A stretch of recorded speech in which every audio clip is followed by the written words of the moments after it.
देश के अब तक सर्वाधिक लोकप्रिय गृह मंत्री आदरणीय अमित शाह जी, प्रदेश के प्रभारी श्री अरुण सिंह जी, भारतीय जनता पार्टी के प्रदेश अध्यक्ष सीपी जोशी जी, नेता प्रतिपक्ष श्री राजेंद्र राठौड़ जी, केंद्रीय मंत्री श्री अर्जुन जी और श्री गजेंद्र सिंह जी, चुनाव के प्रभारी श्री नितिन पटेल जी और हमारे संगठन महामंत्री श्री चंद्रशेखर जी, सभी सांसद महोदय कनक जी, अर्जुन लाल जी, दिया कुमारी जी, विधायक जी गोपीचंद जी, कैलाश जी, हरेंद्र जी, अमृत जी, इस यात्रा के संयोजक चुन्नीलाल जी, जिला प्रमुख सूर्या जी और भारतीय जनता पार्टी के जिला अध्यक्ष प्रभु पांड्या जी, पर सबसे यहाँ हमारे जनजाति परिवार के सब जो बैठे हुए हैं उनको मैं हाथ जोड़ करके दिल से नमन करना चाहती हूँ। जो प्यार, जो आशीर्वाद और जो साथ हमेशा दिया है। सबसे पहले तो मैं चाहूंगी कि आप दोनों मुट्ठी बनाइए, दोनों हाथ ऊपर करिए और मेरे साथ बोलिए, निष्कलंक भगवान की, निष्कलंक भगवान की, मावजी महाराज की। मावजी महाराज ने जो चौपड़े जो उनके हैं, उन्होंने अपने चौपड़ों के अंदर ये भविष्यवाणी की थी कि गुजरात के एक व्यक्ति आएंगे जो भक्ति करते हुए दिल्ली पहुंचेंगे और दिल्ली में पहुंच के दिया जलाने का काम करेंगे। आदरणीय प्रधानमंत्री नरेंद्र मोदी जी ने इसको पूरा करने का काम किया है।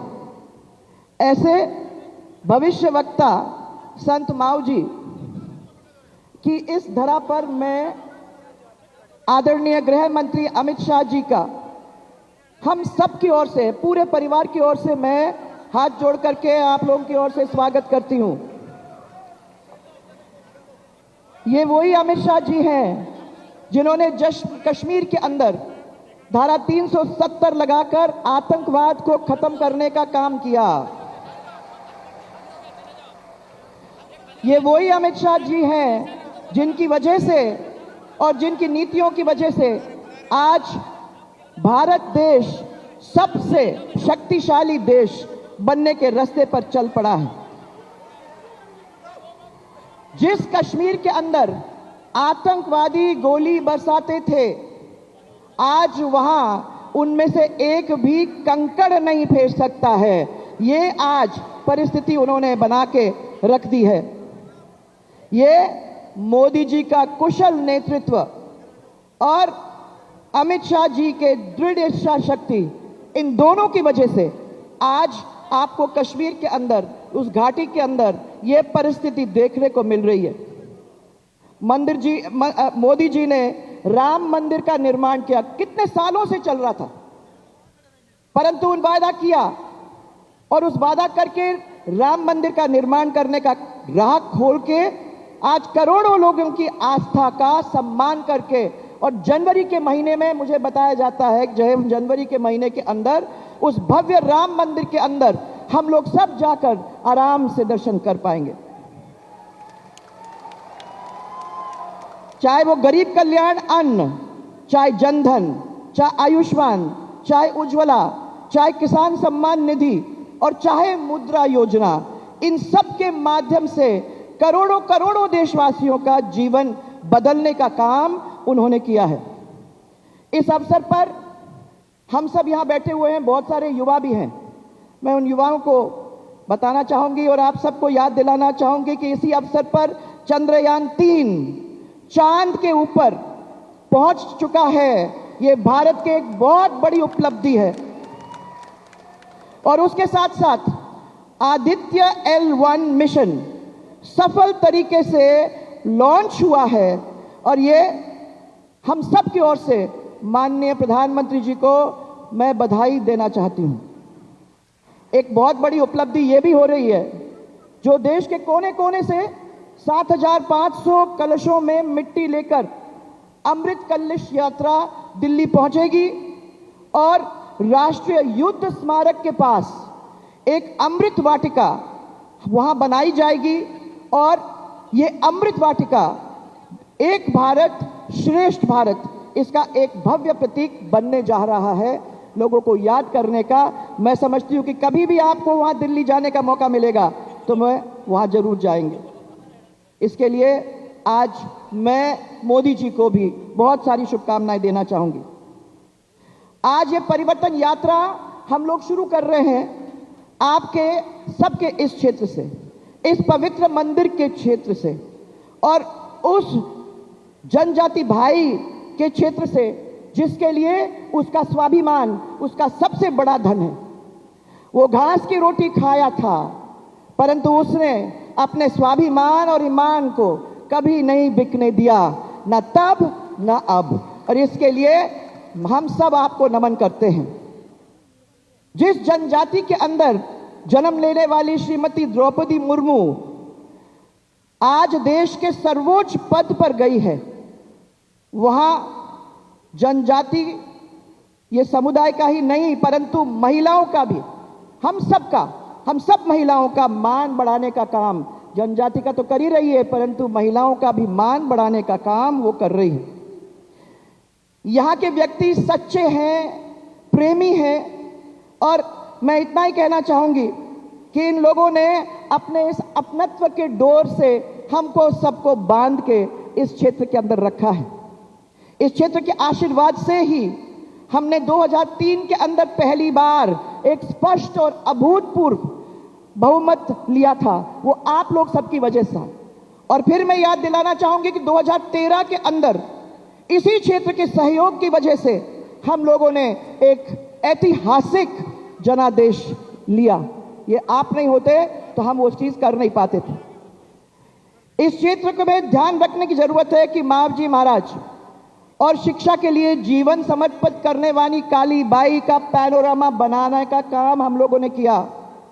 इस मानगढ़ धाम में राष्ट्रीय जनजाति संग्रहालय बना, डूंगरपुर में मेडिकल कॉलेज बना, बांसवाड़ा के अंदर गोविंद गुरु का एक यूनिवर्सिटी बना और भीम कौर बटालियन जिसमें हमारे बहुत सारे बच्चों को मौका मिला, ये स्थापना करने का काम हम लोगों ने किया है। करोड़ों रुपए खर्च करके बेणेश्वर धाम का विकास करवाने का काम किया और ये एनीकट जो आप लोगों को सबको दिख रहा है उसको बनाने का काम तब किया। सावला बेणेश्वर का रोड बना और बांसवाड़ा रोड से बेणेश्वर धाम तक सड़क बनी। यह सब लोगों को याद है। 9 अगस्त विश्व जनजाति कल्याण दिवस की घोषणा करके अवकाश देने का हमारे भाइयों को हम लोगों ने इस क्षेत्र के अंदर दिया। लेकिन पूछो भाइयों कि अशोक गहलोत ने अभी तक आप लोगों के लिए क्या किया? जनजाति लोगों का शोषण किया है और इस क्षेत्र के लिए विकास कुछ नहीं, अपने कुछ लोगों का विकास उन्होंने जरूर किया है और आम जनता को गरीबी के गड्ढे के अंदर डाल के रखने का काम उन्होंने किया है। भ्रष्टाचार कहां कहां तक पहुंच गया है। हमारे युवाओं की जिंदगी तहस नहस हो गई है। पेपर लीक की वजह से हमारे कितने बच्चों को जो नौकरी मिल सकती थी नहीं मिली। और वो बाबूलाल कटारिया आप जेल में हैं, वो आप लोग सब अच्छी तरह से जानते हो। अगर इन लोगों को सबको पकड़ पहले लिया होता तो शायद हमारे बच्चों के साथ ये काम नहीं होता।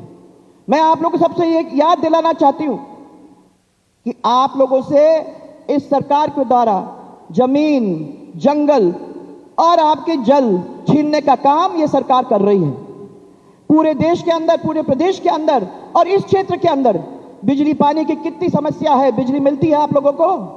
बिजली मिल रही है? किसी को नहीं मिल रही है। ना बिजली मिल रहा है, ना सही तरीके से पानी मिल रहा है। तो आपको ये कह के बरगलाना कि बिजली फ्री मिलेगी, इससे क्या मतलब है? जब बिजली आ ही नहीं रही है तो आपको फ्री देने का मतलब क्या, कहने से मतलब क्या है? मुफ्त बिजली किसी को नहीं मिल रही है। मोटर किसान के जल रहे हैं और घरेलू बिजली जो 22 घंटे हम लोग दिया करते थे आज बहुत मुश्किल से मिलती है। और इसके साथ साथ ट्रांसफार्मर जो आपको मिलने चाहिए थे वो ट्रांसफार्मर नहीं मिल रहे। 72 घंटे तो छोड़ दो, 72 दिन तक नहीं मिल रहे। इस क्षेत्र के अंदर बहुत कष्ट है। अपराध और भ्रष्टाचार पूरी तरह से फैला हुआ है और सबसे बुरी बात, महिला का सम्मान पैरों के नीचे रौंदने का काम यह किया है। बच्चियों के साथ आपत्तिजनक वीडियो, हमारी अभी यहां डूंगरपुर के अंदर 6 बच्चियों के साथ जो शोषण हुआ है वो आप लोग सबको अच्छी तरह से मालूम है। इसके साथ साथ ब्लैकमेल करना और उसके साथ साथ सरकार की शह पे धर्म परिवर्तन करने का काम किया गया है। लेकिन अब वो दिन गए। मैं समझती हूं कि समय आ गया है। महिलाओं को अपनी जगह को संभालने की जरूरत है। आप लोग सबको इकट्ठा होने की जरूरत है और याद ये करना है कि ये लोग कुछ आपका भला नहीं कर सकते। माँ जी महाराज का आशीर्वाद लेकर, भारतीय जनता पार्टी के झंडे को अपने हाथ में लेकर, कमल के फूल को सामने रखकर हम लोगों को एक साथ मिलकर इस यात्रा के साथ साथ आगाज कर देना है कि हम मिलकर भारतीय जनता पार्टी का राज अगले टाइम में यहां लाकर छोड़ेंगे। अगर हां करते हो तो दोनों हाथ ऊपर करके मेरे साथ जोरदार नारा, भारत माता की, भारतीय जनता पार्टी, भारतीय जनता पार्टी। आप लोग सबको मेरा बहुत सारा प्यार और मेरा बहुत सारा धन्यवाद। बहुत बहुत धन्यवाद आदरणीय वसुंधरा जी।